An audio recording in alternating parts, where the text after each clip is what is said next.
I'm with Michael Wood from Receipt Bank.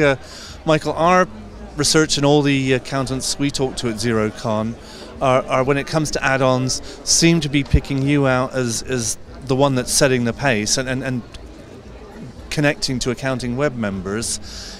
Would that be because you're quite a horizontal application? Is that the secret to your success?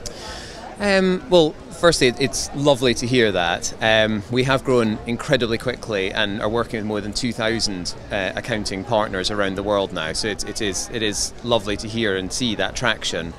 I think there's two things. Definitely the term horizontal, meaning we're applicable to all small businesses, all accounting practices, is definitely a huge advantage. You know, if we had started the same business 4 years ago and were specializing in the Xero add-on that weighs fruit, you know, there is no way we'd have had the same traction. So being horizontal is definitely a big part of it. It is the addressable market. I think the other thing is, though, that from day one, we wanted to be a bookkeeping application and we wanted to focus on accountants and bookkeepers. And so that meant from day one, we were speaking to firms, how should our product reiterate? What features should we be adding? And we've seen all the different add-ons that have had that focus have grown much, much quicker than those that haven't, because there's definitely an awful lot of add-ons out there that are really specialising in completely different markets, and accounting is a little bit on the side that, you know, they'll happily have that piece of cake along with their main course. So I think that's...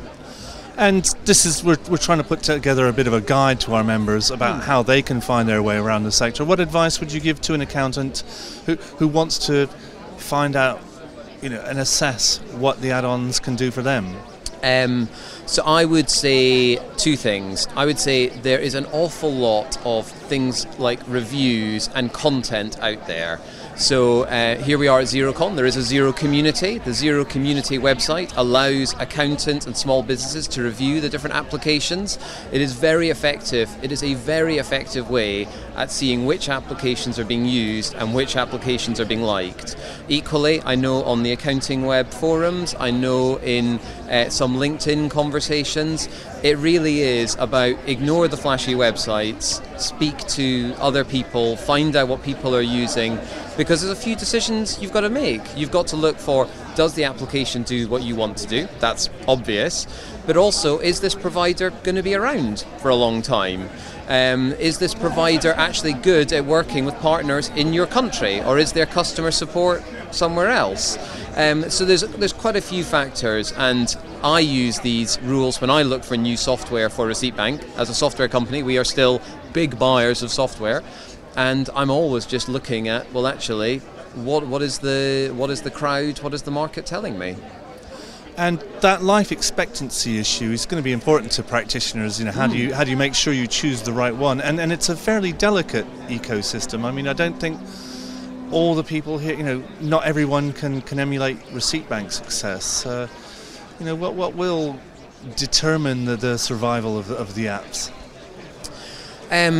I think there's definitely, there's a phrase that's used in technology sometimes, a winner takes all. And of course the best example of this is a Google, a Facebook, you know, very quickly they begin to dominate. I don't think it's quite like that in add-on world. There's plenty of room for plenty of providers in different spaces. But there is no question that the more prominent add-ons, you know, quite quickly gain further traction, further prominence, further customers. So again, I would say you probably want to be going with someone that's been tried and tested rather than someone that's new on the block.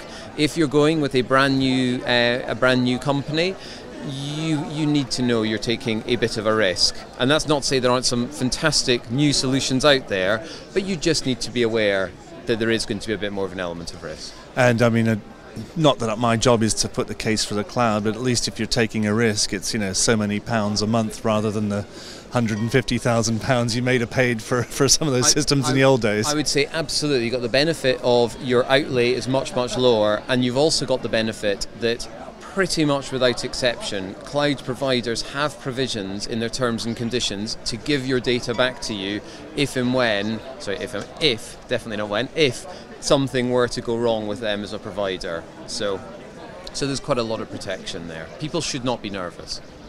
Thanks a lot for your advice. Thank you.